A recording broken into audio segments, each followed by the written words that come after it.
लगातार आम आदमी पार्टी से संजीत विश्वकर्मा जनसंपर्क करते नजर आ रहे हैं। गारंटी पत्र का विमोचन किया है या गारंटी पत्र की घोषणा की।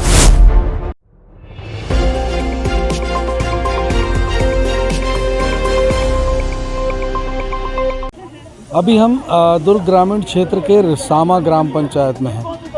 यहाँ पे लगातार आम आदमी पार्टी से संजीत विश्वकर्मा जनसंपर्क करते नज़र आ रहे हैं और आज उन्होंने रिसामा ग्राम पंचायत से अपना जो गारंटी पत्र का विमोचन किया है या गारंटी पत्र की घोषणा की है।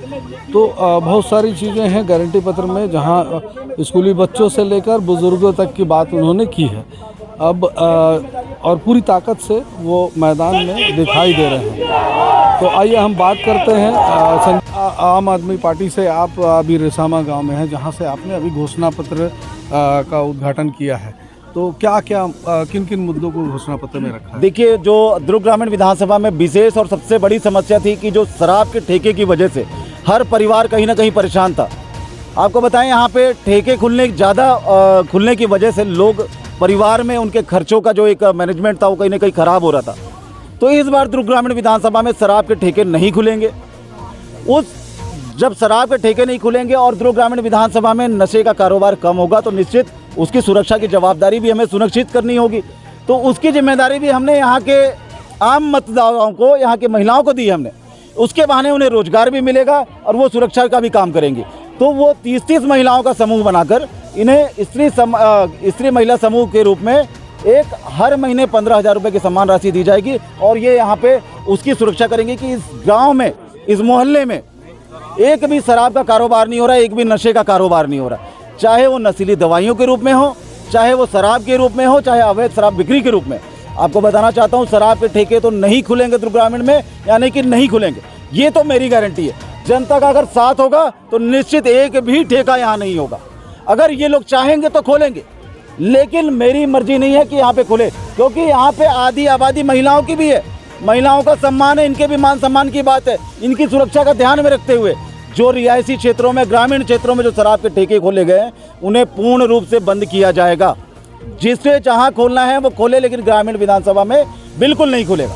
अभी इस क्षेत्र में जो 5 साल विधायक रहे हैं, जो गृह मंत्री भी रहे हैं छत्तीसगढ़ शासन के ताम्रध्वज साहू जी, उसके अलावा भी एक बड़ी बात यहाँ पे ये आती है रिसामा में कि ये छत्तीसगढ़ के जो मुख्यमंत्री हैं उनका समधियाना भी है। तो उस जगह से आप अपना घोषणा पत्र लॉन्च कर रहे हैं, उसको कैसे देखते हैं? देखिए, छत्तीसगढ़ के मुख्यमंत्री जी का समधियाना भी तो है, कोई बात नहीं है। उन्होंने हाथ में गंगा जल लेके कसम भी तो खाया था, ये भी तो देखिए आप। हाथ में गंगा जल लेकर कसम खाया और शराबबंदी नहीं कर पाए।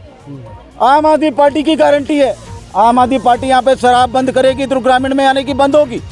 और रही बात, ये जनता है, आम जनता है, इनका मत स्वतंत्र है। ये जिसे चाहे उसे वोट दे। इन्हें लगता है कि मैं काम कर सकता हूँ तो ये मुझे चुनकर लाने का मौका दे, मुझे काम करने का मौका दे। लेकिन ये इनका अधिकार कोई इनसे छीन नहीं सकता। किसी नेता के कहने पर इस बार जनता वोट करने नहीं जाएगी, अपनी मर्जी से वोट करेगी। ईवीएम मशीन में कोई नहीं देखता कि किसने वोट दिया है। मेरा खुला चैलेंज है, अगर मुख्यमंत्री जी दोबारा बोलते हैं कि हाथ में गंगा जल लेकर कसम खाते हैं कि इस बार छत्तीसगढ़ से शराबबंदी हो जाएगी, तो वो धोखेबाज है, झूठे हैं। मैं आपको स्पष्ट बोलना चाहता हूं। मैं ऐसी काम नहीं करना चाहिए कि जिससे जनता को दुख हो, जिससे अहित हो उनका। इन्हें आवाज़ की ज़रूरत थी, हर कोई आवाज़ के लिए तड़पता रहा। किसी के पास आवाज़ नहीं है, घर नहीं है, घर में लाइट नहीं है। आज रिसामा गाँव की बात करते हैं कि मुख्यमंत्री का समधियाना, शर्म की बात है। यहाँ पे आज भी लोग आवाज़ के लिए तरस रहे हैं। कुछ ऐसी गलियाँ दिखा दूंगा जहाँ पे लाइट नहीं है, कुछ ऐसे घर दिखा दूंगा जिस घर में लाइट नहीं है। ये मैंने घूम कर हर घर में मैंने पता किया है। ये काम चाहिए जनता को।